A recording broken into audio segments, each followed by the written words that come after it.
Alors que Léa relevait sa manche pour nettoyer la fenêtre, Antoine aperçut le tatouage sur son poignet et son monde s'arrêta.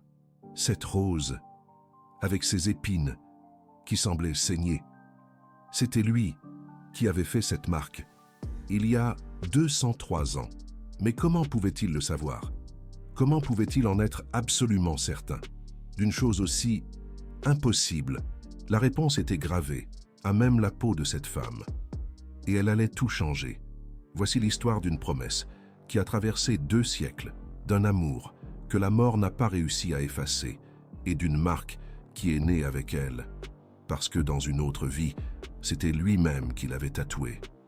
Et vous devez comprendre ça, dès le début, parce que ce qui s'est passé dans cet hôtel particulier, ce jeudi après-midi, défie tout ce que vous croyez sur le destin, le temps et l'amour. Antoine Dubois avait 38 ans et un empire. 23 immeubles de bureaux, 12 résidences de luxe, une fortune estimée à 470 millions de dollars.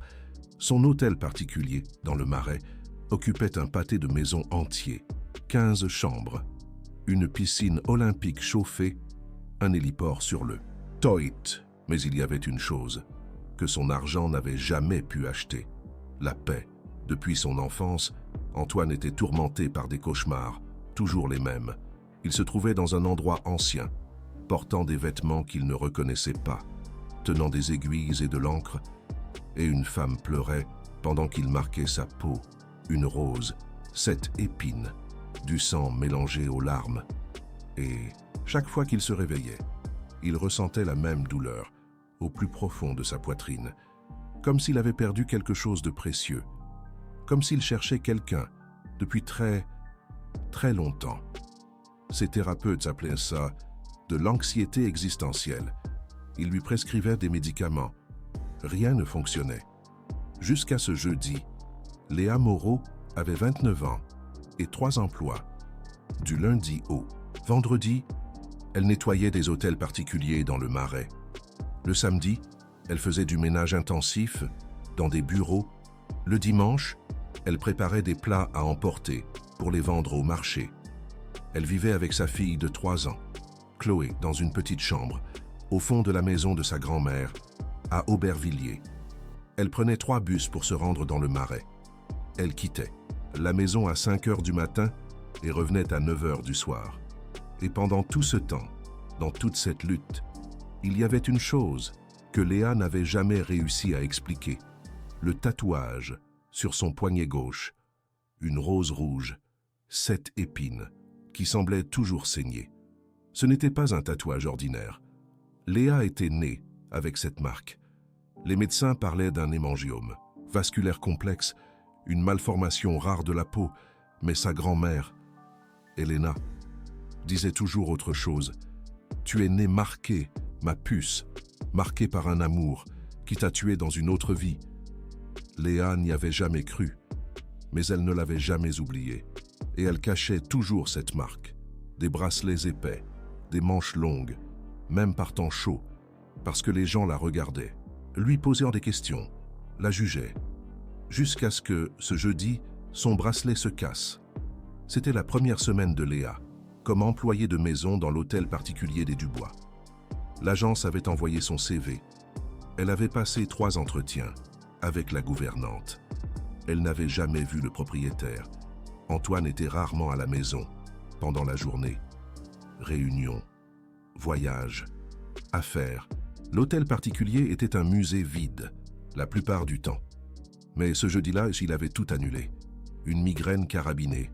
Les cauchemars étaient revenus, plus intenses que jamais. 3 nuits, sans dormir correctement. Il était dans son bureau, au 2e étage, quand il entendit un bruit. Quelqu'un nettoyait les fenêtres du couloir. Et alors, il la vit.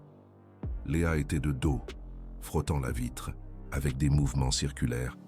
Un simple uniforme bleu marine, un tablier blanc noué autour de la taille, des cheveux châtains tirés en un chignon, des baskets usées. Elle s'étira pour atteindre le coin supérieur de la fenêtre. La manche de son uniforme remonta et Antoine vit le tatouage. Tout s'arrêta. Le temps, sa respiration, son cœur, Tout se figea. Dans cette seconde, impossible. La rose, les 7 épines, le rouge vif, presque sanglant. Antoine sentit une vague de chaleur monter de son estomac, jusqu'à sa gorge. Ses mains commencèrent à trembler. Sa vision devint floue, et alors vint le flash. Il est dans un lieu qui sent les herbes et les bougies.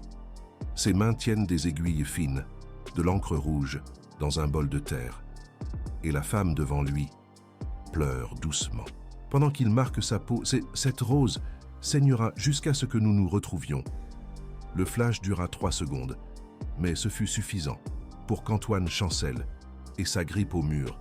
Quand il retrouva la vue, Léa s'était retournée. Elle l'avait vu, effrayée. « Excusez-moi, monsieur, je ne savais pas que vous étiez là. Je peux revenir plus tard. » Sa voix. Antoine ressentit un autre choc. Il connaissait cette voix, pas de cette vie, de quelque chose de plus profond, de plus ancien. Il essaya de parler. Sa bouche était sèche. « Votre poignet », réussit-il à dire, d'une voix rauque. « La marque sur votre poignet. » Léa tira rapidement sa manche vers le bas, cachant le tatouage. Son visage devint rouge de honte. « Excusez-moi, monsieur, mon bracelet s'est cassé aujourd'hui. Normalement, je couvre, ça ne se reproduira plus. » Elle commença à ramasser son matériel de nettoyage, nerveuse, voulant s'échapper, mais Antoine fit 3 pas en avant. « Attendez !» Quelque chose dans sa voix fit s'arrêter Léa. Elle n'osa pas lever les yeux. « S'il vous plaît, » dit Antoine, et sa voix était étrange, même pour lui-même. « Montrez-moi. Ce n'est rien, monsieur. Juste une tache de naissance. Je vais mieux la couvrir, je vous promets.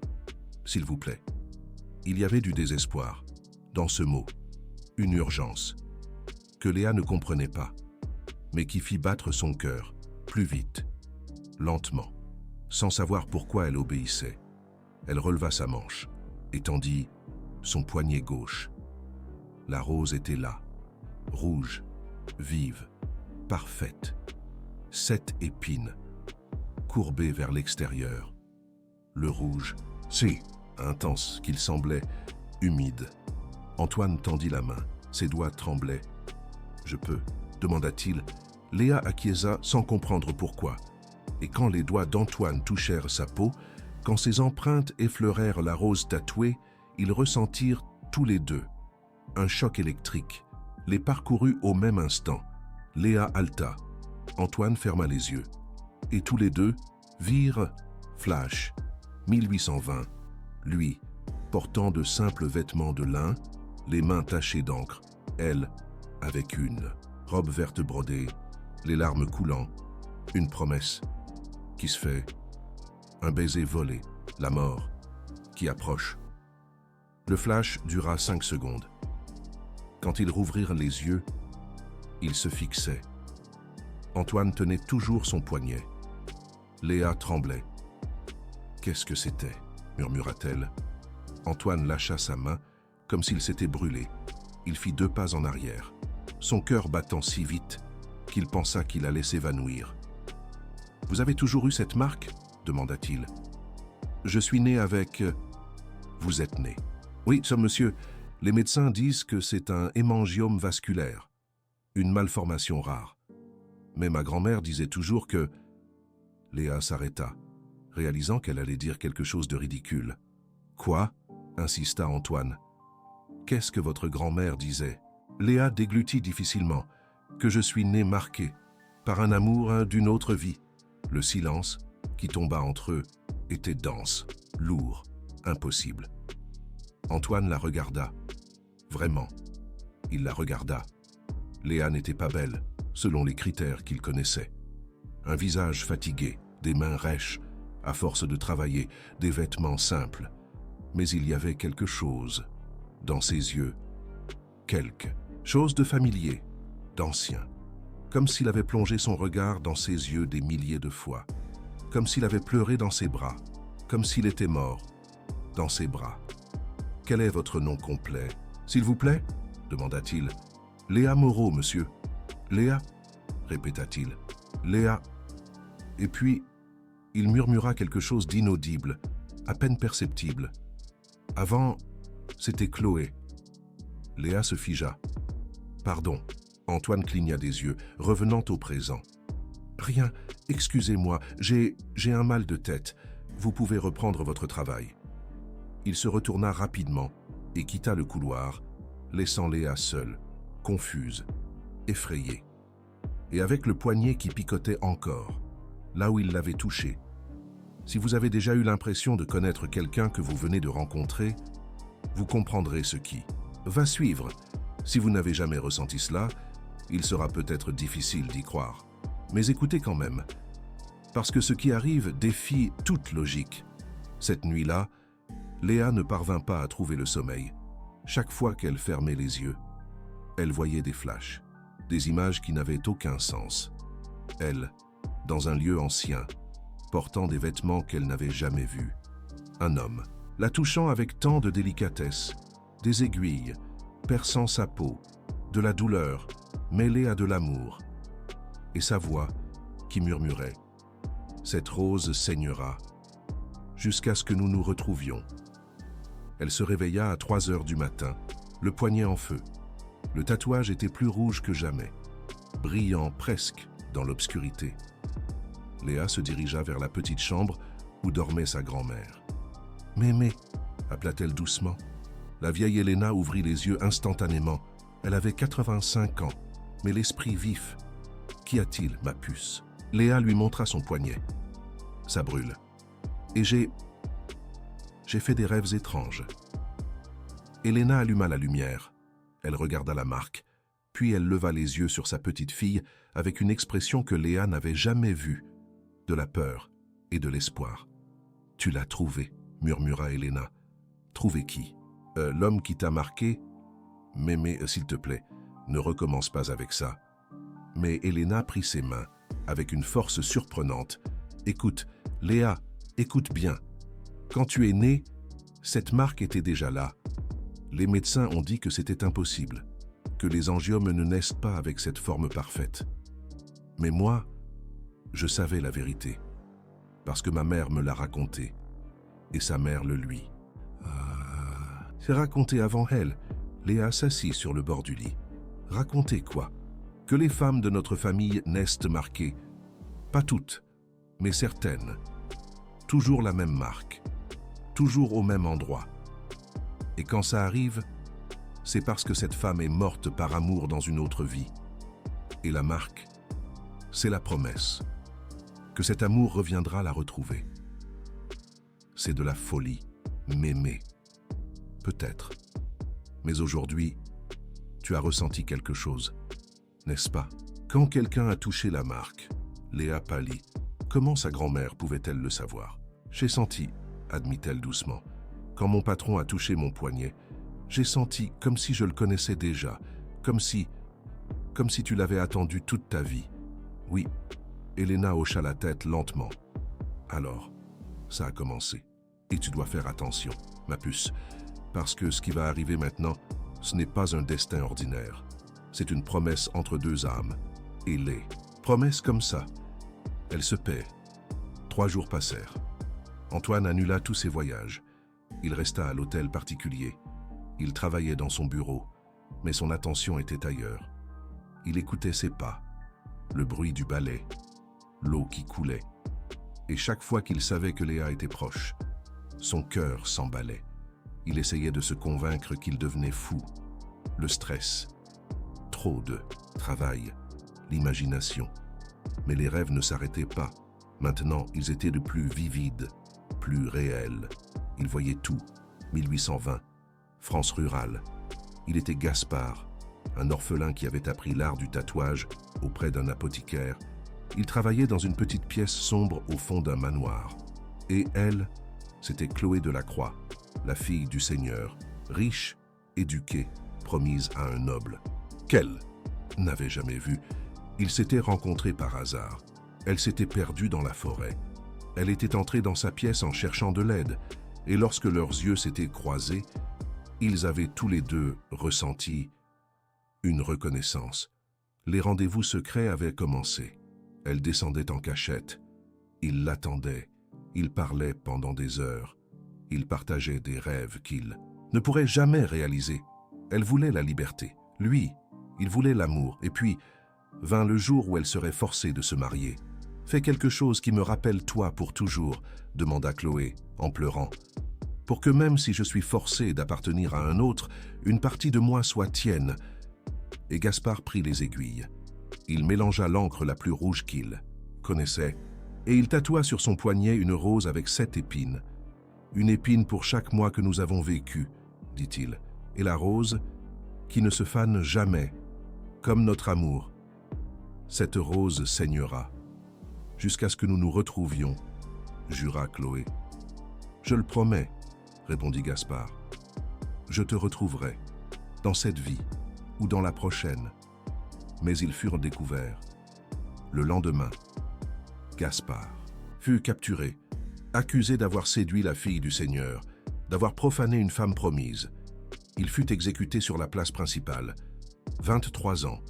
Chloé tenta d'intervenir. Elle implora. Elle menaça de tout renoncer. Mais son père l'enferma. Et 3 mois plus tard, elle mourut. Les médecins dirent que c'était la fièvre. Mais la vérité, c'est que c'était le chagrin. Son cœur avait simplement renoncé. Et lorsque son corps fut préparé pour l'enterrement, ils découvrirent quelque chose d'étrange. Le tatouage sur son poignet saignait. Ce n'était pas de l'encre, c'était du véret sang. L'Église parla de marque diabolique. Ils tentèrent de l'effacer, de la brûler. Rien ne fonctionna. Finalement, ils l'enterrèrent avec des gants blancs pour cacher la marque. Mais la promesse resta. Antoine se réveilla de ce rêve en criant. C'était samedi, 4 heures du matin.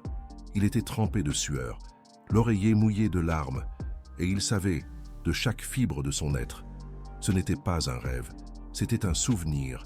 Il avait été Gaspard, et Léa avait été Chloé. Et 203 ans plus tard, la promesse les avait ramenés. Mais comment prouver quelque chose d'aussi impossible? Comment expliquer cela à quelqu'un sans paraître fou? Antoine avait besoin de réponses. Il avait besoin de preuves. Et c'est là qu'il s'en souvint. L'hôtel particulier où il vivait avait été construit en 1920. Mais le terrain était ancien. Très ancien. Il y avait des documents historiques aux archives de la mairie mentionnant un manoir qui avait existé là avant. Le lundi matin, Antoine se rendit personnellement aux archives historiques de Paris. « J'ai besoin de renseignements sur le terrain dans le Marais. 4e arrondissement, » dit-il à l'archiviste. « Tout ce qui date d'avant 1900 ?» La femme consulta les systèmes. Elle revint avec 3 boîtes poussiéreuses. « Il y a des registres d'un manoir appelé Delacroix, » dit-elle. « Il a existé de 1650 à 1890, puis il a été abandonné. Le terrain a été vendu en 1920. » Antoine ouvrit la première boîte avec des mains tremblantes. Et là, dans le 3e document, il trouva « Registre de décès, 1820, Gaspard Leclerc, 23 ans. Profession, tatoueur, cause du décès. Exécution publique pour séduction de femmes promises. » Antoine parvenait à peine à respirer. Il tourna la page. Et là, il y avait un autre registre. Marie-Lourdes de Saint-Germain, 21 ans. Décédée 3 mois après. Cause, fièvre fulgurante. Observation spéciale. Enterrée avec des gants pour dissimuler une marque diabolique au poignet gauche. Marque diabolique. Antoine demanda à consulter les documents annexés. L'archiviste apporta un dossier scellé. À l'intérieur, des dessins médico-légaux de l'époque, des illustrations médicales du corps de Marie-Lourdes. Et là, à la 3e page, le dessin détaillé de la marque sur son poignet. Une rose, 7 épines, exactement la même. Antoine quitta les archives historiques, titubant. Il s'assit sur un banc de la place devant, plongea la tête dans ses mains. C'était Verret. Tout était Verret. Mais la question qui résonnait dans son esprit était « Et maintenant ?» Que faire de cette vérité impossible, pendant ce temps, à l'hôtel particulier? Léa nettoyait la bibliothèque du 2e étage. Elle avait des ordres stricts de la gouvernante, ranger les livres anciens, enlever la poussière des hautes étagères, c'était un travail de longue haleine. La bibliothèque avait 3 murs recouverts d'étagères en acajou, des milliers de livres, certains vieux de plusieurs siècles.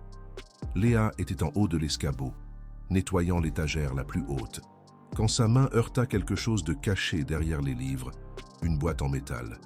Elle la tira. Elle était lourde, ancienne, fermée par un cadenas rouillé. Léa descendit de l'escabeau avec la boîte.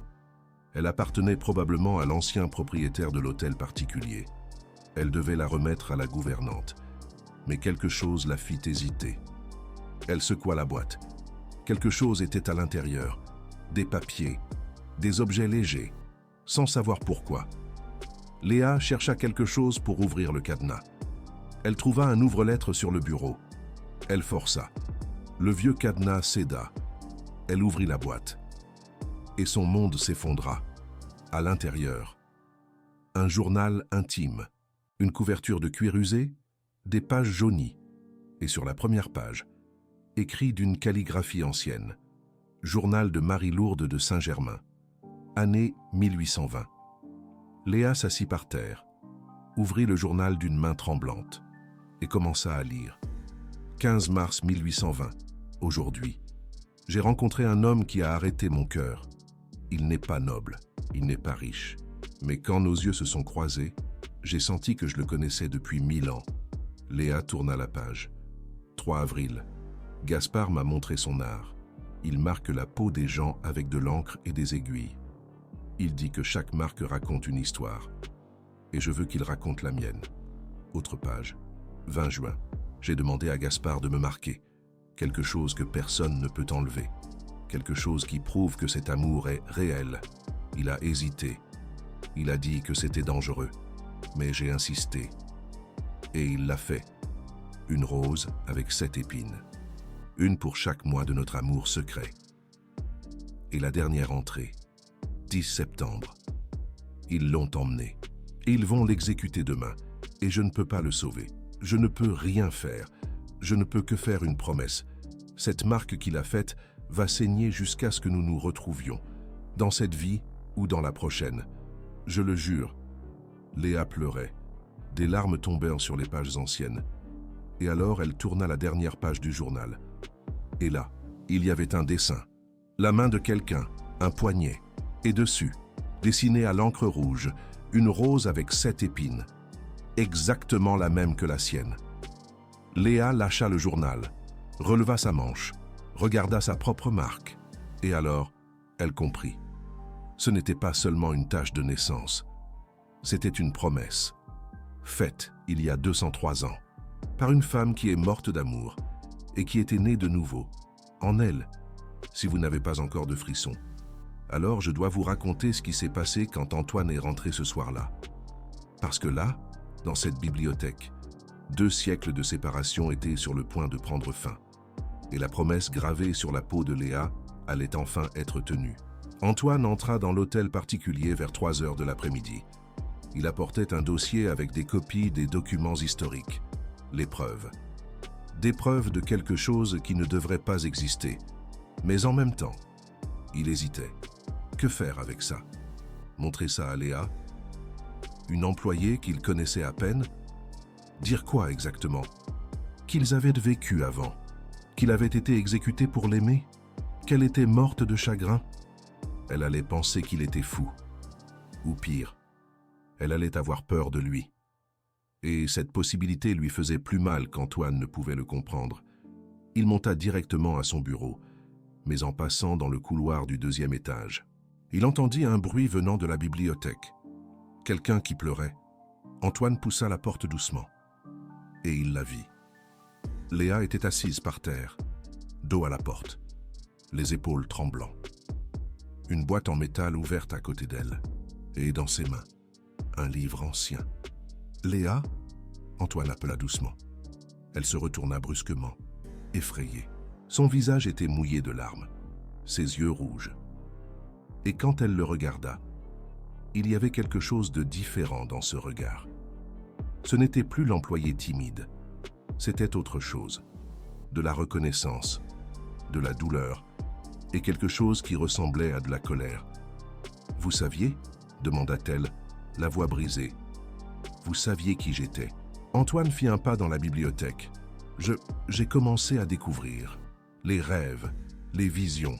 Je ne comprenais pas au début. Léa se leva du sol. Elle tenait le journal contre sa poitrine.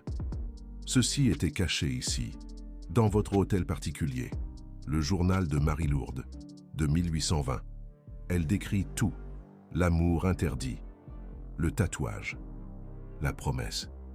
Et alors, elle leva son poignet, montrant la marque. Et ça que j'ai toujours eu, que je n'ai jamais compris. C'était à elle, c'était à moi, d'une autre vie. Sa voix s'éleva, presque un cri.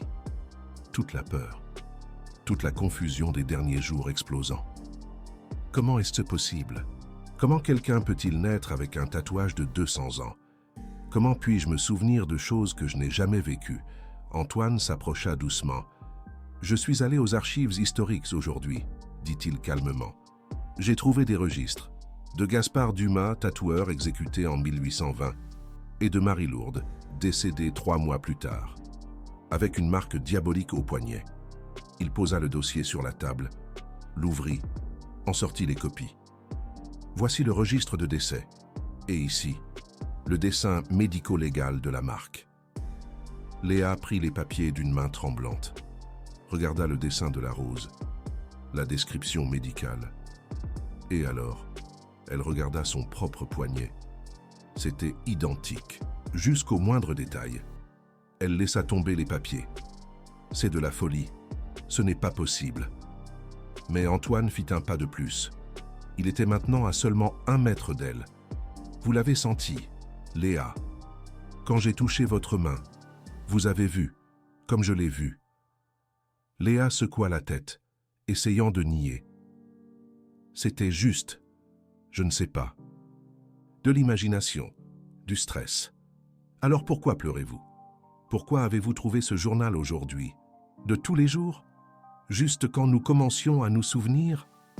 Parce que le destin est cruel, répondit Léa, la voix amère. Parce qu'en 1820, vous étiez un orphelin pauvre et j'étais la fille d'un notable. Et maintenant, 103 ans plus tard, vous êtes millionnaire et je nettoie votre maison. Elle rit, mais il n'y avait aucune joie dans ce son, seulement de la douleur. Les rôles se sont inversés, mais le résultat est le même. Nous ne pouvons pas être ensemble. Qui a dit ça? La réalité, Monsieur Dubois, je nettoie votre sol. 3 bus. C'est ce qu'il me faut pour arriver jusqu'ici. J'ai une fille de 3 ans et je gagne à peine 1 200 € par mois. Toi, tu vis dans un hôtel particulier et tu as un hélicoptère. Et alors, qu'est-ce que ça peut faire? Ça fait tout, cria Léa. Ça comptait en 1820 et ça compte encore aujourd'hui. Je ne peux pas, nous ne pouvons pas. Mais sa voix la trahit, et les larmes revinrent. Antoine n'hésita pas, il ne calcula pas. Il agite, tout simplement. Il traversa la distance qui les séparait, et attira Léa dans ses bras. Elle se raidit un instant, puis s'effondra, enfouit son visage dans sa poitrine, et pleura.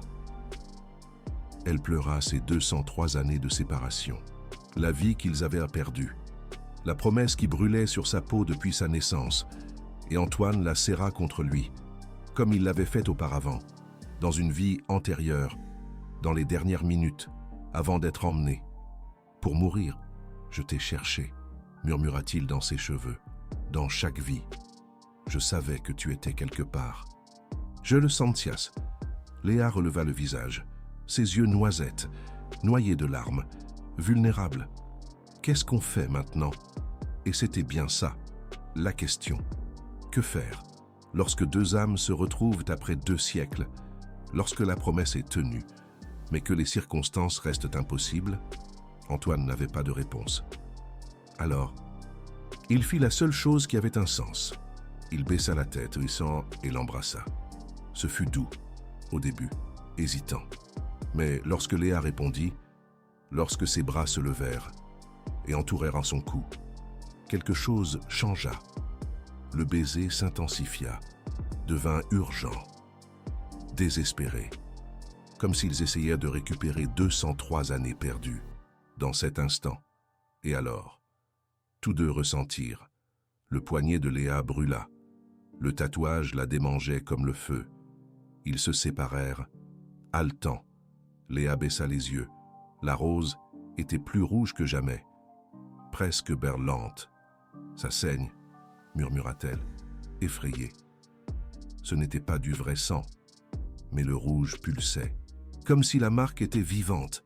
« La promesse », dit Antoine, encore essoufflé. Elle a répondu au baiser. Oui, Léa toucha la marque, de doigts tremblants. En 1820, Marie promit que la rose saignerait jusqu'à ce que vous vous retrouviez, dit-elle lentement. Et maintenant, nous nous retrouvons. Alors peut-être qu'elle arrêtera de saigner, compléta Antoine. Mais, tandis qu'ils observaient, la marque continua de pulser, rouge, vive, chaude. Ou peut-être, murmura Léa, qu'elle continuera de saigner jusqu'à ce que nous terminions ce que nous avons commencé. Qu'est-ce que tu veux dire? En 1820, nous avons promis de rester ensemble. Mais nous avons été séparés avant de pouvoir tenir cette promesse. Diego est mort. Marie est morte. La promesse est restée, inachevée. Antoine comprit. Alors la marque ne s'arrêtera que lorsque nous aurons tenu la promesse entièrement. Mais Léa, je suis ton patron. Tu es ma femme de ménage. Les gens vont parler, juger, comme ils l'ont fait en 1820. Oui, Léa prit une profonde inspiration. Et alors, elle fit quelque chose de surprenant. Elle enleva son tablier, le déposa sur la table, avec sa charlotte d'uniforme. Alors, je ne suis plus ta femme de ménage. Attends, qu'est-ce que tu fais? Je choisis. En 1820. Marie n'a pas eu le choix. Son père a décidé. La société a décidé. Diego a été exécuté avant qu'il ne puisse s'enfuir. Léa le regarda droit dans les yeux. Mais maintenant, dans cette vie, c'est moi qui décide. Et je choisis de ne pas laisser la peur ou la différence sociale nous séparer à nouveau. Antoine sentit sa poitrine se serrer. Tu es sûr? Tu as une fille, une vie. Je ne peux pas te demander de tout risquer pour une promesse vieille de 203 ans, pour une marque que je porte depuis ma naissance, pour un amour. Qui a traversé la mort? Léa lui toucha le visage. Tu ne me le demandes pas. Je te l'offre. Et qu'est-ce que toi, tu aurais fait si tu découvrais qu'il y a quelqu'un dans le monde que ton âme reconnaît, quelqu'un que tu as aimé si profondément, que la mort n'a pas effacé cet amour, quelqu'un qui a promis de te retrouver dans chaque vie?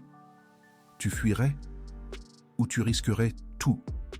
Réfléchis bien avant de répondre, parce que ce qui arriva ensuite testa cette promesse, d'une manière qu'aucun d'eux n'avait imaginée.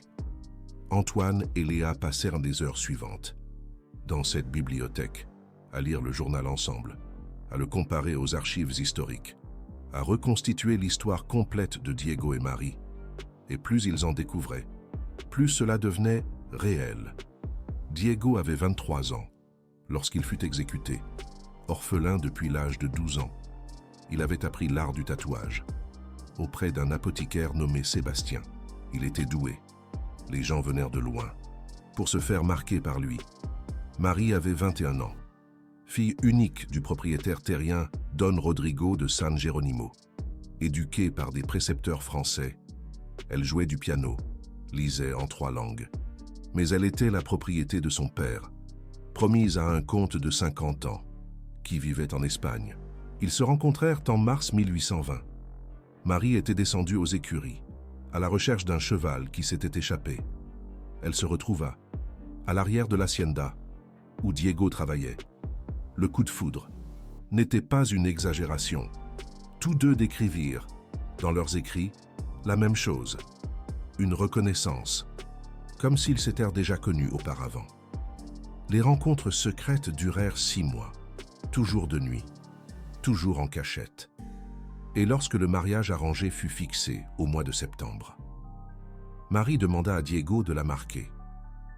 Quelque chose que personne ne pourrait lui enlever, ni son mari, ni le temps. Diego tatoua la rose, le 18 juin 1820. Il utilisa de l'encre qu'il avait fabriquée lui-même, du pigment rouge de cochenille mélangé à de l'huile, 7 épines, une pour chaque mois de leur amour secret. Mais 2 jours plus tard, ils furent découverts. Un serviteur les avait vus et l'avait raconté à Don Rodrigo. Diego fut arrêté immédiatement. Jugement sommaire. Condamné à mort. Marie essaya tout, implora, offrit de renoncer à son héritage, menaqua de se suicider. Rien ne fonctionna. Diego fut pendu sur la place centrale de San Angel le 20 juin 1820. 2 jours après avoir fait le tatouage, Marie fut enfermée dans ses appartements. Des gardes à la porte, des fenêtres scellées. Elle cessa de manger, cessa de boire. En 2 semaines, elle était fiévreuse, ainsi délirante. La dernière entrée du journal datait du 10 septembre. Aujourd'hui, c'est le jour de mon mariage, mais je n'irai pas, parce qu'aujourd'hui, je vais rejoindre Diego. J'ai promis que cette marque saignerait, jusqu'à ce que nous nous retrouvions. Et je tiens mes promesses. Même si cela prend 100 vies, Marie Dolores de San Geronimo mourut le 12 septembre 1820. 3 mois et 2 jours après Diego, elle avait 21 ans. Et lorsqu'ils préparèrent le corps, le tatouage sur son poignet saignait du vrai sang, pas de l'encre. Les médecins ne purent pas l'expliquer. L'Église parla de possession. Don Rodrigo ordonna qu'on l'enterre rapidement, avec des gants, avant que quelqu'un ne le voie. Mais l'histoire se répandit, devint une légende locale, la jeune fille qui mourut d'amour et fut marquée par le diable. Et 203 ans plus tard, cette marque était née sur le corps de Léa. Antoine ferma le dernier document, regarda Léa. « Tu y crois, maintenant ?» Léa toucha son poignet. La marque pulsait toujours. « Je ne sais pas ce que je dois croire, mais je sais ce que je ressens. Et je sais que cette marque me brûle depuis que je t'ai rencontré, comme si elle attendait. » Reconnaissant, Antoine prit sa main. Il effleura du pouce la rose tatouée. La promesse était de nous retrouver. Et nous nous sommes retrouvés. Alors, pourquoi cette marque saigne-t-elle encore? Parce que, dit Léa lentement, se retrouver n'était pas suffisant. La promesse était de rester ensemble. Et nous ne sommes pas encore restés. Antoine entrelaça ses doigts avec les siens. Alors, restons. Mais Léa hésita. Tu sais ce qui se passe si ça se sait? Un millionnaire avec sa femme de ménage? Les médias vont te détruire. Tes affaires vont en souffrir. Ta réputation. Que ma réputation aille au diable. Et ma fille. Chloé va grandir en étant montrée du doigt comme la fille de la femme de ménage qui a séduit son patron. Léa, je me fiche de ce que les gens vont dire. Mais moi, je m'en soucie, répondit-elle, la voix ferme. Parce que je l'ai déjà vécu. Dans une autre vie, j'étais la fille d'un propriétaire terrien qui est tombée amoureuse de l'employé. Et ça nous a détruits. Diego a été tué. Je suis morte de chagrin. Et notre promesse a saigné pendant 203 ans. Les larmes coulaient de nouveau. Je ne peux pas faire payer Chloé pour ça. Je ne peux pas tout risquer sur un sentiment qui pourrait n'être que mémoire, que traumatisme d'une autre vie. Ce n'est pas que de la mémoire, dit Antoine, en tenant son visage. Tu le sais, ce que tu ressens quand tu me regardes n'est pas de l'histoire ancienne, c'est du présent. Léa ferma les yeux. D'autres larmes tombèrent. Je sais, mais j'ai peur. De quoi? De répéter, de te perdre de nouveau.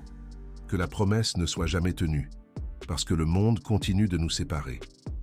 Antoine colla son front au sien. Alors, ne laissons pas le monde nous séparer. Pas cette fois. Comment? Je ne sais pas encore. Mais nous allons trouver un moyen. Et pendant qu'ils étaient là, se tenant l'un à l'autre dans cette bibliothèque remplie de fantômes et de promesses anciennes, aucun des deux ne remarqua. Le tatouage avait cessé de pulser. Le rouge était toujours là, vif, intense, mais ne brûlait plus. Parce que pour la première fois en 203 ans, la promesse avait fait un pas en avant. Ils se sont retrouvés. Mais c'était la partie facile. La partie difficile, c'était de rester ensemble, dans un monde qui les jugeait encore pour leurs différences sociales, et ce qui allait se passer dans les jours suivants allait tester cette promesse de manière brutale. Parce que le passé ne reste pas enterré facilement. Et parfois, des fantômes de 200 ans reviennent pour se faire payer. De manière que vous n'imagineriez jamais. Certaines personnes vont faire une pause ici, pour digérer l'impossible qu'elles viennent d'entendre, réfléchir à leurs propres connexions inexplicables. Et c'est très bien, parce que ce qui suit est encore plus impossible. Antoine demanda à Léa de rester à l'hôtel particulier cette nuit-là, pas comme femme de ménage, comme, il ne savait même pas comment définir. Invitée, amie, âme sœur réincarnée, Léa hésita. Elle devait aller chercher Chloé chez sa grand-mère. Elle devait expliquer. Quoi exactement? Qu'elle avait retrouvé l'homme qui l'avait marqué 203 ans auparavant. « Je t'emmène », proposa Antoine. « Et nous ramenons ta fille et ta grand-mère ici. » Léa regarda autour d'elle. La bibliothèque, l'hôtel particulier à 50 millions, l'homme en costume à 3000 €. Antoine, c'est de la folie. Peut-être. Mais quelle partie de notre histoire ne l'est pas? Il avait raison. Et Léa était fatiguée de lutter contre quelque chose que son âme reconnaissait comme vrai. Alors, elle accepta. Une heure plus tard, l'hélicoptère d'Antoine atterrissait sur un terrain de football près d'Aubervilliers. Le pilote a failli avoir une crise cardiaque quand Antoine lui a demandé d'atterrir dans un quartier périphérique. Mais il obéit. Les enfants du quartier ont couru pour voir. Ils n'avaient jamais vu un hélicoptère de près. Léa guida Antoine jusqu'à la maison de sa grand-mère. Une construction simple de 2 pièces, toit en zinc, murs écaillés. Le contraste avec l'hôtel particulier du Marais était brutal. Mais quand ils entrèrent, et que grand-mère Élise vit Antoine, quelque chose d'étrange se produisit. La vieille dame de 85 ans ne sembla pas surprise. Elle se contenta de le regarder. Puis le poignet de Léa. Et ensuite, elle sourit. « Enfin, dit-elle, 203 ans. Et tu es enfin venu la chercher. » Antoine se figea. « Comment savez-vous ça ?» Élise se leva de sa chaise à bascule. « Parce que les femmes de ma lignée naissent en sachant. Mon arrière-grand-mère me l'a raconté. Elle était la petite fille de Marie-Laure. Pas directement, parce que Marie-Laure est morte célibataire. Mais Marie-Laure avait une sœur, et l'histoire a été transmise, de génération en génération. La jeune femme marquée par l'amour qui l'a tuée, et la promesse qu'un jour, il reviendrait. La pièce était silencieuse. Même Chloé, 3 ans, avait arrêté de jouer et regardait, curieuse. Tu savais. Léa murmura à sa grand-mère. « Tu as toujours su. Je savais que tu étais spéciale, que la marque n'était pas un hasard, et que, quand l'homme juste apparaîtrait, tu le saurais. » Élise marcha vers Antoine, malgré son âge. Il y avait de la force dans ses yeux. « Mais je sais aussi qu'en 1820, vous n'aviez pas le choix. Le monde vous a séparés. Et vous a tué pour ça. » Elle toucha la poitrine d'Antoine. « Dans cette vie, vous avez le choix. Ne le gâchez pas. » Chloé courut vers Léa. « Maman, c'est qui lui ?» Léa regarda Antoine. Comment expliquer à un enfant de 3 ans? Mais c'est Antoine qui s'agenouilla, se mit à la hauteur des yeux de la fillette. « Je m'appelle Antoine, » dit-il doucement. « Je suis un ami de ta maman. Et si elle veut bien, j'aimerais être ton ami aussi. » Chloé le regarda avec cette honnêteté brutale des enfants. « T'es riche ?» Antoine cligna des yeux, surpris. « Oui. »« Alors, pourquoi tu es chez nous ?» Parce que Antoine regarda Léa parfois. Les choses les plus précieuses ne sont pas dans les endroits riches. Chloé réfléchit pendant une seconde, puis tendit sa petite main. « Tu veux voir ma chambre ?» Et ainsi, sans cérémonie, un enfant de 3 ans fit ce qui avait pris 203 ans. Elle accepta, sans juger, sans remettre en question.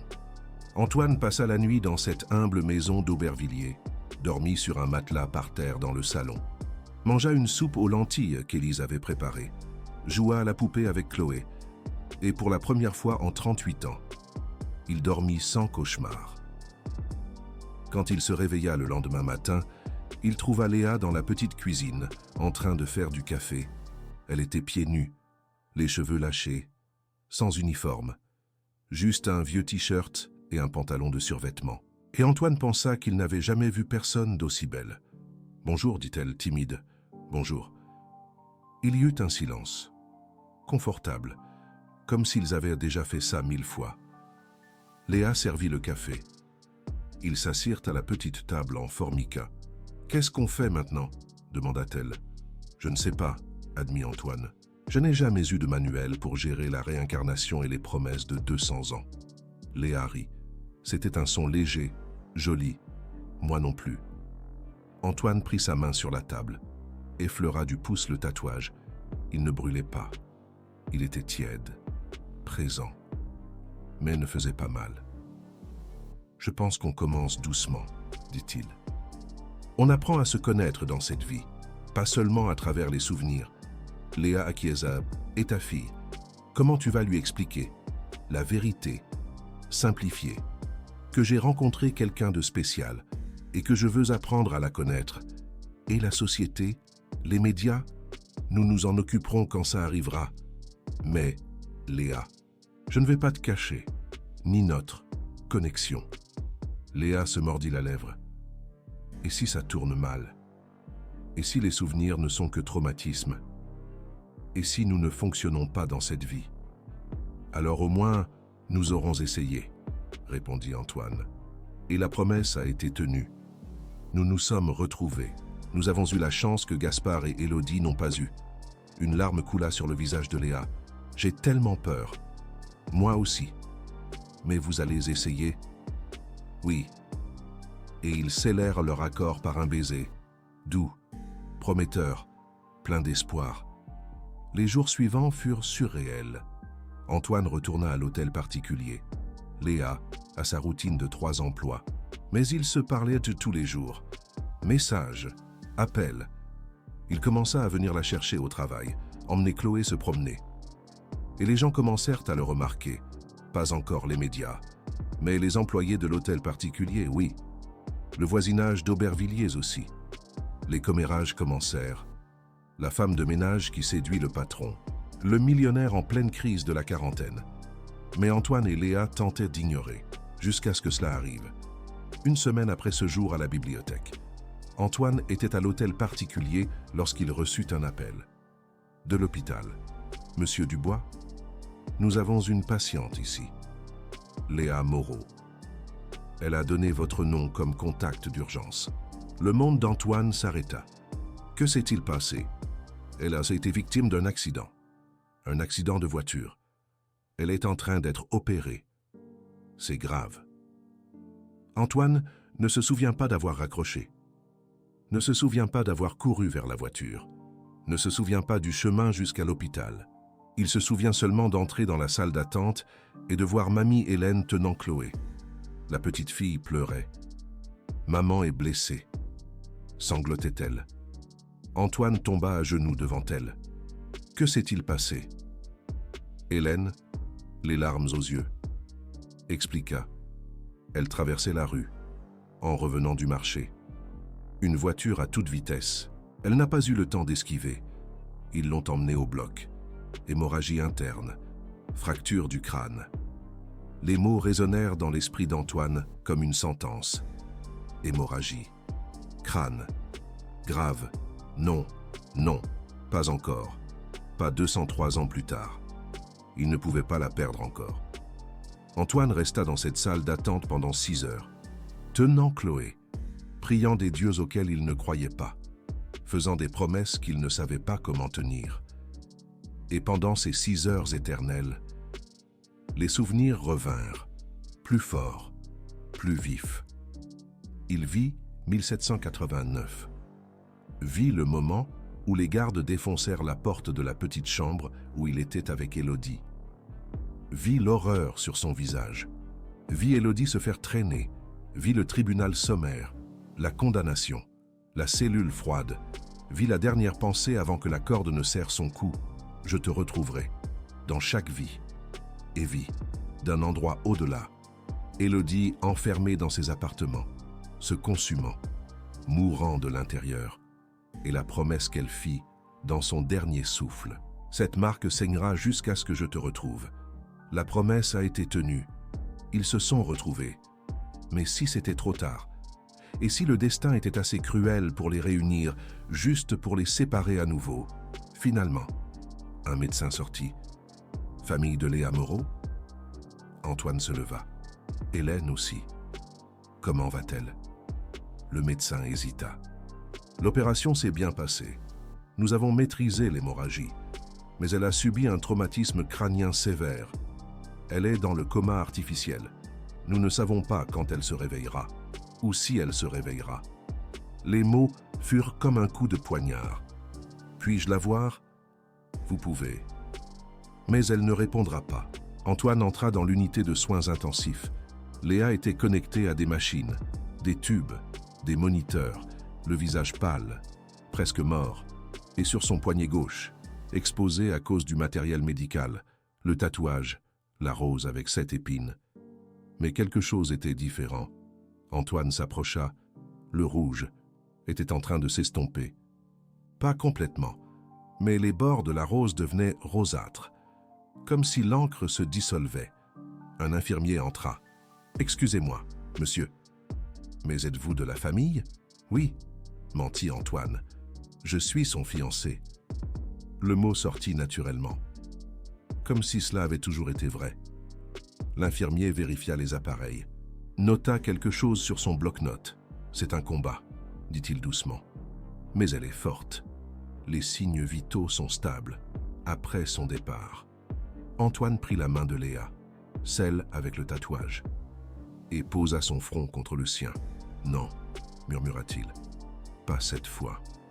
Tu ne vas pas mourir encore. Je ne vais pas te perdre encore. » Il toucha le tatouage, effleura la rose du bout des doigts.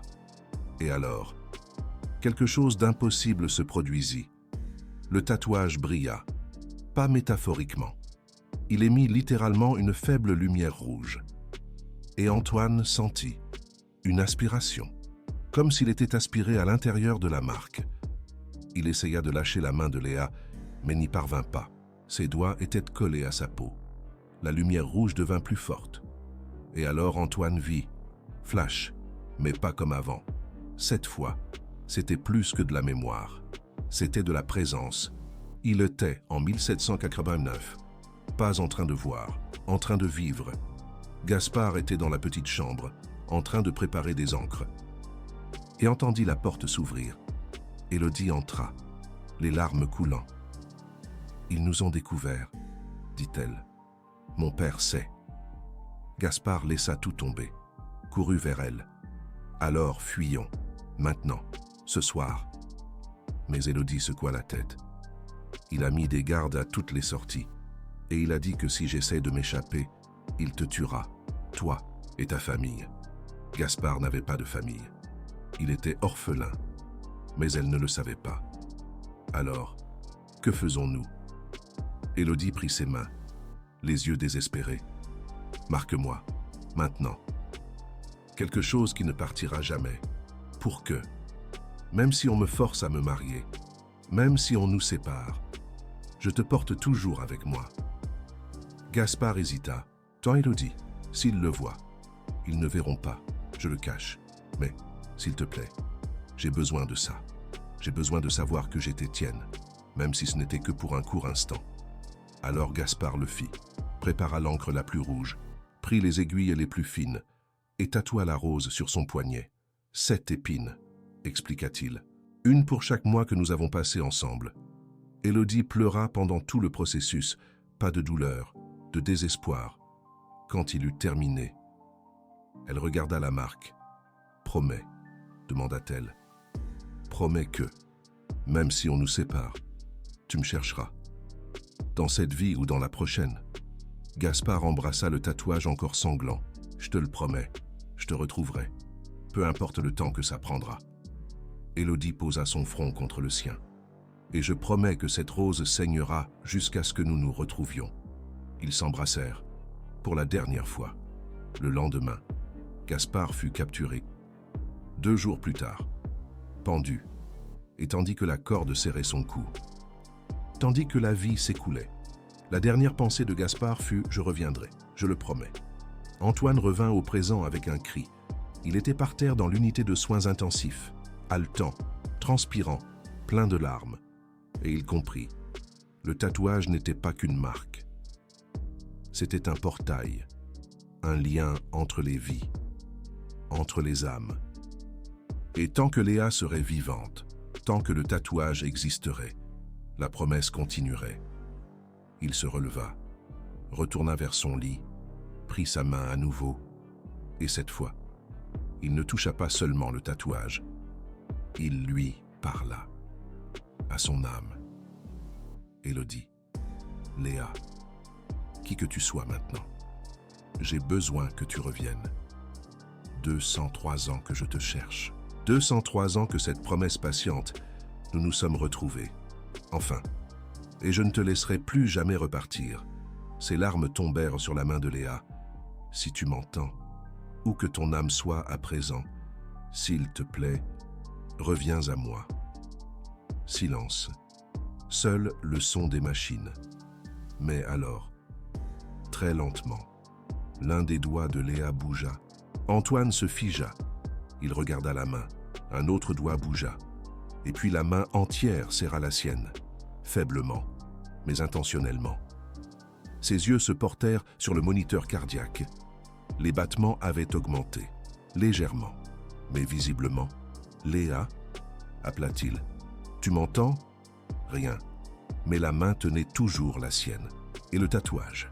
Le tatouage avait retrouvé sa couleur rouge intense, comme s'il avait été rechargé. Antoine appuya sur le bouton d'urgence. Des infirmières accoururent. « Elle a bougé », dit Antoine, la voix désespérée. « Elle m'a serré la main. » Un médecin entra. Vérifia les signes vitaux. Testa les réflexes. « Monsieur, je vais devoir vous demander de sortir pendant que nous l'examinons. » Antoine hésita. Il ne voulait pas lâcher la main, mais une infirmière le guida gentiment vers la sortie. Dans la salle d'attente, Chloé tenait Sophia endormie. Quand elle vit le visage d'Antoine, elle sut. « Elle est revenue ?»« Elle est en train de revenir », confirma Antoine. « Elle a bougé. » Elle a répondu. Chloé ferma les yeux. Des larmes coulèrent. La promesse est forte. 20 minutes plus tard, le médecin sortit. « Monsieur Dubois ?» La patiente répond à des stimuli. Elle ne s'est pas encore réveillée, mais les signes neurologiques se sont améliorés de manière significative. Quand va-t-elle se réveiller? Nous ne savons pas. Mais maintenant, nous avons de l'espoir. Et Antoine réalisa. Le tatouage savait.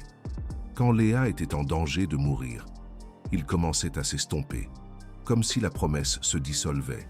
Mais quand il l'a touchée, quand il l'a appelée, la promesse a répondu et l'a ramenée. Parce que 203 ans plus tôt, Diego et Maria ont promis de se retrouver. Et les promesses écrites sur la peau, scellées avec le sang, traversent les vies. Si vous n'avez pas eu de frissons maintenant, commentez frissons. Parce que ce qui s'est passé quand Léa s'est enfin réveillée est encore plus incroyable à croire. 3 jours. Antoine resta dans cet hôpital, dormant sur une chaise, tenant la main de Léa, lui parlant, lui racontant Chloé, racontant Sophia, racontant les plans qu'il avait, les endroits où il voulait l'emmener. Et le 3e jour, à l'aube, elle ouvrit les yeux. Antoine dormait, la tête posée sur le lit, la main toujours entrelacée à la sienne. Et quand Léa le regarda, la première chose qu'elle vit fut le tatouage, la rose rouge, 7 épines. Mais quelque chose était différent. L'une des épines avait disparu, pas estompée, disparu complètement, comme si elle n'avait jamais existé. Léa toucha la marque avec sa main libre, compta mentalement. 6 épines. Pas 7. Antoine, appela-t-elle, la voix rauque de 3 jours sans l'utiliser. Il se réveilla brusquement. Léa. Il se leva, appuya sur le bouton d'appel, revint vers elle. Comment vas-tu? Tu as mal. Tu as besoin de quelque chose? Mais Léa ne pouvait que regarder son poignet. Le tatouage a changé, murmura-t-elle. Antoine regarda et se figea. Elle avait raison. 6 épines, pas 7. Comment? Un médecin entra en courant. Des infirmières derrière. Madame Moreau, que c'est bon de vous voir réveillée. Comment vous sentez-vous? Confuse, répondit Léa honnêtement. Ils firent des examens, des tests, de la physiothérapie légère. Miracle, dit le médecin 3 heures plus tard. Vous ne devriez pas être consciente. Encore moins répondre aussi bien. C'était inexplicable. Après que tout le monde soit parti, Antoine ferma la porte de la salle de réanimation à clé. Nous devons parler de ça, dit-il, en pointant le tatouage. Léa acquiesça. 7 épines, une pour chaque mois que Diego et Maria ont eu ensemble. Mais maintenant, il y en a 6. Qu'est-ce que ça signifie? Antoine réfléchit. Peut-être, à chaque fois que nous accomplissons une partie de la promesse, une épine disparaît? Léa fronça les sourcils. Quelle partie avons-nous accomplie?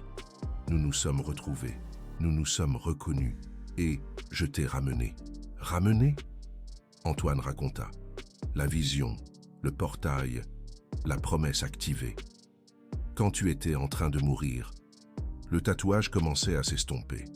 Mais quand je t'ai touché et appelé, il a brillé. Et tu es revenu. Léa toucha la marque. Alors, la promesse est en train de s'accomplir petit à petit? On dirait bien que oui. Et quand toutes les épines auront disparu? Silence. Aucun des deux ne connaissait la réponse. Mais tous les deux sentaient. Quand la dernière épine disparaîtrait, la promesse serait accomplie complètement. Et alors, ils seraient enfin libres.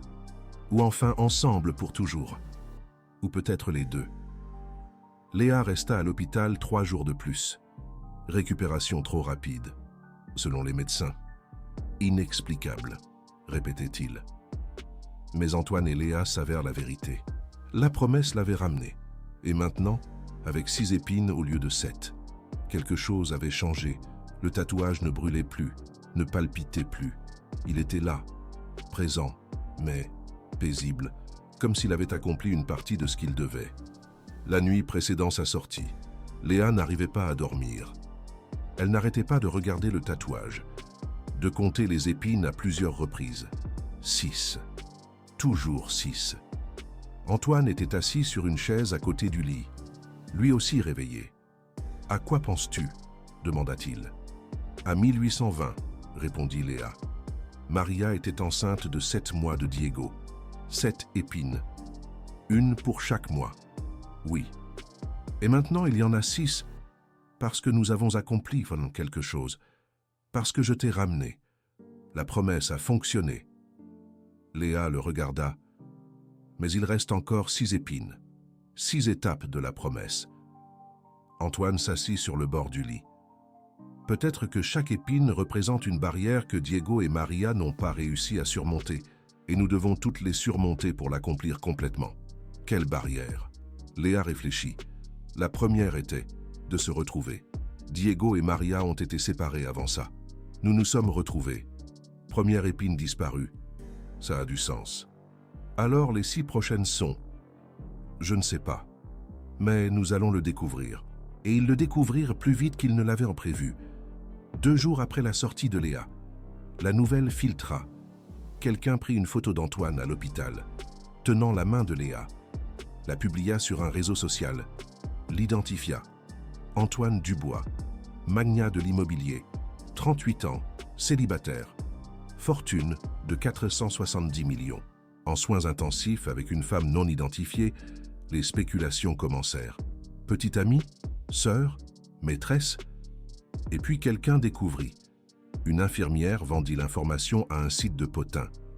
La femme était Léa Moreau, 29 ans. Ancienne employée de l'hôtel particulier des Dubois, mère célibataire, habitante d'Aubervilliers. L'explosion fut immédiate. Magnate Antoine Dubois, en couple avec une ancienne employée. Millionnaire abandonne l'élite pour une femme de ménage. Scandale. Dubois rendant visite à une employée à Aubervilliers. Les manchettes étaient brutales. Les commentaires. Pire. Elle ne veut que l'argent. Il fait une crise de la quarantaine. Pauvre petite. La fille d'Antoine et Léa. Elle va grandir en étant montrée du doigt. Tout le temps. Il va s'enlacer dans 3 mois, tu verras. Antoine a essayé de garder le contrôle. Il a intenté des procès à certains sites. Il a publié un communiqué demandant le respect de sa vie privée. Mais les médias ne s'arrêtaient pas. Rien ne les arrêtait. Et Léa a tout vu. Elle a tout lu. Chaque commentaire cruel. Chaque spéculation malveillante. C'était insupportable. Et elle a commencé à douter. Vraiment à douter. Peut-être qu'ils ont raison, dit-elle à Chloé un soir. Peut-être que ce n'est qu'un fantasme. Réincarnation, promesse, tatouage magique. Peut-être que j'utilise ça comme excuse pour... Pourquoi ? Demanda Chloé. Pour justifier que je suis tombée amoureuse d'un homme qui est complètement hors de ma portée. Totalement. Chloé prit les mains de sa petite fille. Ma puce, tu as peur. Je suis terrifiée. De quoi ? De répéter 1820. De le perdre. Que la société nous détruise à nouveau. Chloé pointa le tatouage. Combien d'épines y a-t-il là ? 6 ? Il y en avait 7 au début. Quelque chose a changé. La promesse est en train de s'accomplir. Tu vas laisser la peur de gens qui ne te connaissent même pas détruire ça ? Mais, et si ça tourne mal ?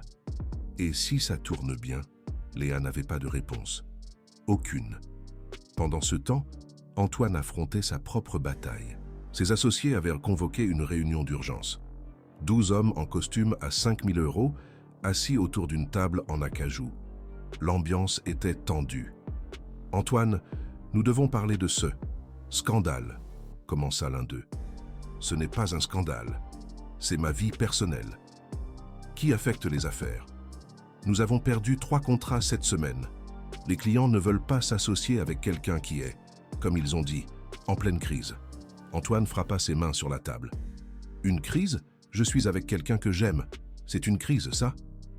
Vous la connaissez depuis 2 semaines, Antoine. Elle était votre employée. Vous comprenez comment ça peut paraître ? Je me fiche de comment ça paraît. Vous devriez, parce que vos actionnaires s'en soucient. Le conseil d'administration s'en soucie. Et si vous continuez comme ça, nous devrons envisager de vous écarter temporairement. » Antoine se leva. « Alors écartez-moi, parce que je ne vais pas arrêter ça. » Les associés échangèrent des regards. « Antoine, soyez raisonnable. Vous êtes en train de jeter tout ce que vous avez construit pour une femme qui... » « Attention à ce que vous allez dire, » interrompit Antoine, la voix dangereuse. L'associé déglutit. « Nous essayons de vous aider, de vous protéger, de protéger l'entreprise. »« Je sais, » dit Antoine, plus calme. « Mais comprenez, ce n'est pas un caprice. C'est plus profond que vous ne pouvez l'imaginer. » Il quitta la réunion. Il prit son téléphone. Il appela Léa. « Nous devons parler. » Ils se rencontrèrent dans cette même bibliothèque où tout avait commencé, où Léa avait trouvé le journal, où la promesse s'était révélée. Antoine raconta la réunion, la menace d'écartement. Léa raconta les commentaires, la peur, et puis ils restèrent en silence. Un long silence. « Peut-être, » dit Léa lentement, « qu'il vaut mieux arrêter, avant que ça n'empire. » Antoine la regarda comme s'il avait reçu un coup de poing. « Tu es en train de dire que peut-être la promesse n'est pas de rester ensemble dans cette vie. Peut-être qu'il s'agit juste de se rencontrer, de se reconnaître, et ensuite d'avancer. » « Avancer ? Séparer ? » Oui. Antoine secoua la tête. « Non, je n'accepte pas ça. Antoine, regarde autour de nous. Le monde entier est contre nous. Ton empire est en danger. Ma fille est victime de harcèlement à l'école. Chloé reçoit des appels menaçants. Ce n'est pas viable. Alors on change. On quitte le pays. On recommence à zéro. Et je laisse Chloé sans école, sans amis, sans stabilité. Je peux tout donner à elle, à vous. Je ne veux pas de ton argent, Antoine. Je n'en ai jamais voulu. Je sais, mais peut-être que ce n'est pas suffisant. Peut-être que l'amour ne conquiert pas tout. Peut-être que 1820 nous a appris que certaines batailles ne peuvent pas être gagnées. » Antoine sentit les larmes monter à ses yeux. « Tu crois ça ?» Léa toucha le tatouage. Je ne sais plus à quoi croire. Et alors, c'est arrivé. Le tatouage brilla. Pas comme à l'hôpital, différemment, plus faiblement, mais définitivement. Les deux regardèrent et virent la deuxième épine disparaître, en temps réel, comme si elle était effacée par une gomme invisible. 5 épines restèrent. « Qu'est-ce que » murmura Léa. Antoine comprit en premier. « Nous avons surmonté la deuxième barrière, la pression sociale, le doute. Et malgré tout, nous sommes toujours là. Nous essayons encore. Mais je viens de dire qu'on devrait peut-être arrêter. Mais tu n'as pas arrêté. Tu es là, tu parles, tu te bats. » Léa regarda la marque. « Alors, chaque fois que nous surmontons une barrière que Diego et Maria n'ont pas pu surmonter, une épine disparaît? Il semble que oui, mais ça signifie qu'il reste encore 5 barrières, 5 obstacles qui peuvent nous détruire, ou 5 opportunités de prouver que cette fois, nous sommes plus forts. Cette histoire ne devrait pas exister. Elle ne devrait pas être possible. Mais elle doit être racontée. Parce que certaines promesses sont plus grandes que la vie, plus grandes que la mort, plus grandes que le temps. Dans les 3 mois qui suivirent, Antoine et Léa affrontèrent les 5 barrières restantes. La 3e barrière fut la famille d'Antoine. Ses parents, aristocrates de 4e génération, menacèrent de le déshériter. Ils dirent qu'il salissait le nom de la famille. Antoine les affronta. Il dit qu'il choisissait Léa, qu'il choisissait la promesse. Les parents coupèrent les ponts. Cette nuit-là, la 3e épine disparut. 4 restèrent. La 4e barrière fut Chloé. La jeune fille commença à avoir des cauchemars. Elle rêvait d'hommes mourant par pendaison, de femmes pleurant, des souvenirs qui n'étaient pas les siens. Léa paniqua. « Ma fille est affectée par la promesse. Elle porte des traumatismes de 1820. » Mais Chloé expliqua. « Ce ne sont pas des traumatismes, c'est une protection. Les âmes se reconnaissent. Chloé se souvient pour s'assurer que vous ne répétez pas les erreurs. » Et quand Chloé se réveilla un jour et dit « Maman, ne le laisse pas partir, moi, je me souviens que tu étais très triste quand il est parti avant. » Léa et Antoine se prirent dans les bras. Ils pleurèrent. Et la 4e épine disparut. 3 restèrent. La 5e barrière vint de là où ils s'y attendaient le moins. La grand-mère Chloé tomba malade. Cancer avancé. Les médecins donnèrent 6 mois. Elle appela Antoine et Léa. Elle prit leurs mains. « Vous allez rester ensemble ?» demanda-t-elle. La voix faible. « Oui », promit Antoine. « Même quand je ne serai plus là pour me souvenir de l'histoire ?»« Surtout alors », répondit Léa. « Parce que nous allons la transmettre à Chloé. Et elle la transmettra à ses enfants. La promesse continue. » Chloé sourit, ferma les yeux et mourut en paix. Le lendemain matin, la 5e épine avait disparu. 2 restèrent. La 6e barrière fut le pardon. Léa découvrit, grâce à des documents anciens, que sa famille était descendante de l'homme qui avait dénoncé Diego et Maria en 1820, le serviteur qui les avait trahis. Pendant des semaines, elle porta cette culpabilité, comme si elle était personnellement responsable, jusqu'à ce qu'Antoine prenne son visage entre ses mains et dise « Nous ne sommes pas nos ancêtres, nous ne portons pas leurs péchés, nous faisons nos propres choix. » Et quand Léa s'est enfin pardonnée, quand elle a accepté que le passé ne définissait pas le présent. La 6e épine a disparu. Il en restait une. Et ils arrivèrent à la 7e. Et ultime. À barrière. L'engagement éternel. Antoine ramena Léa à la bibliothèque. Celle où tout avait commencé. Et là, entouré de livres anciens et d'histoires oubliées. Il s'agenouilla. Il sortit de sa poche une boîte. À l'intérieur, une bague. Pas de diamant, de rubis rouge, de la couleur du tatouage. Léa. Je ne sais pas si je crois au destin. Je ne sais pas si la réincarnation est réelle, ou si nous sommes fous. Mais je sais une chose avec certitude. Je t'aime, dans cette vie, dans la passée, et dans toutes celles qui viendront. Des larmes coulaient sur le visage de Léa. Diego a promis de retrouver Maria. J'ai tenu parole. Maintenant, je promets de rester. Pour toujours, peu importe le nombre de vies que cela prendra. Il tendit la bague. Veux-tu m'épouser » Léa regarda le tatouage. Une épine restait, rouge, vive, attendant. Elle regarda Antoine, l'homme qui avait traversé 203 ans pour tenir une promesse, et répondit « Oui ». Au moment où la bague toucha son doigt, le tatouage brilla. Une lumière rouge intense, plus forte que toutes les autres fois, et la dernière épine disparut. La rose resta, rouge, parfaite, mais sans épine. La promesse avait été tenue.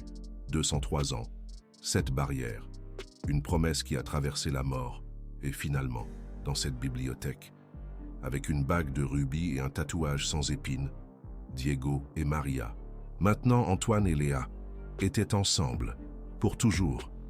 Ils se marièrent 3 mois plus tard. Pas dans une église, sur le terrain où l'hôtel particulier avait existé. Exactement où Diego avait été exécuté 203 ans auparavant. Et où Maria avait juré que la rose saignerait jusqu'à ce qu'ils se retrouvent. Chloé était la demoiselle d'honneur. Elle portait une robe avec des roses rouges brodées. Et quand Antoine et Léa s'embrassèrent, scellant leurs vœux, quelque chose d'extraordinaire se produisit. Le tatouage de Léa brilla une dernière fois, et puis commença à s'estomper. Pas à disparaître, mais à s'éclaircir. Du rouge intense à un rose suave, permanent, beau, mais ne saignant plus, parce que la promesse avait été tenue. Et les promesses tenues n'ont plus besoin de brûler. Avez-vous déjà senti que vous connaissiez quelqu'un que vous veniez de rencontrer? Avez-vous déjà eu une connexion inexplicable qui défie toute logique? Peut-être que ce n'est pas une coïncidence. Peut-être que ce n'est pas de l'imagination. Peut-être que c'est une promesse d'une autre vie, écrite dans votre âme, attendant d'être tenue. Antoine et Léa vivent aujourd'hui dans l'hôtel particulier qui a été construit sur les vestiges de l'ancien domaine. Chloé a un petit frère, un garçon de 2 ans. Et quand il est né, les médecins ont découvert quelque chose d'impossible. Il avait une marque de naissance au poignet gauche, petite, subtile, mais inconfondible, une rose, sans épines, rose claire, comme si la promesse était passée à la prochaine génération, pas comme un fardeau, mais comme un souvenir, que l'amour véritable ne meurt pas, il renaît simplement, fois et fois, jusqu'à ce qu'il soit accompli. Et quand vous regardez le tatouage de Léa aujourd'hui, ce n'est qu'une belle rose rose. Personne qui regarde ne connaîtrait l'histoire, le sang, la mort, la promesse de 203 ans. Mais elle le sait, Antoine le sait. Et maintenant, vous le savez, certaines marques sur notre peau ne sont pas un accident. Ce sont des cartes, des guides, des promesses écrites dans des vies passées, attendant que nous les trouvions, les reconnaissions et les tenions. Quelle histoire de connexion n'avez-vous jamais racontée? Avez-vous déjà senti que vous connaissiez quelqu'un? Avez-vous déjà eu une marque inexplicable? Racontez-nous dans les commentaires. Parce que peut-être, juste peut-être, vous aussi, vous accomplissez une promesse ancienne. Et cette rose, qui a saigné pendant 203 ans, se repose enfin. Pas parce que l'amour est fini, mais parce qu'il a finalement été accompli. Fin.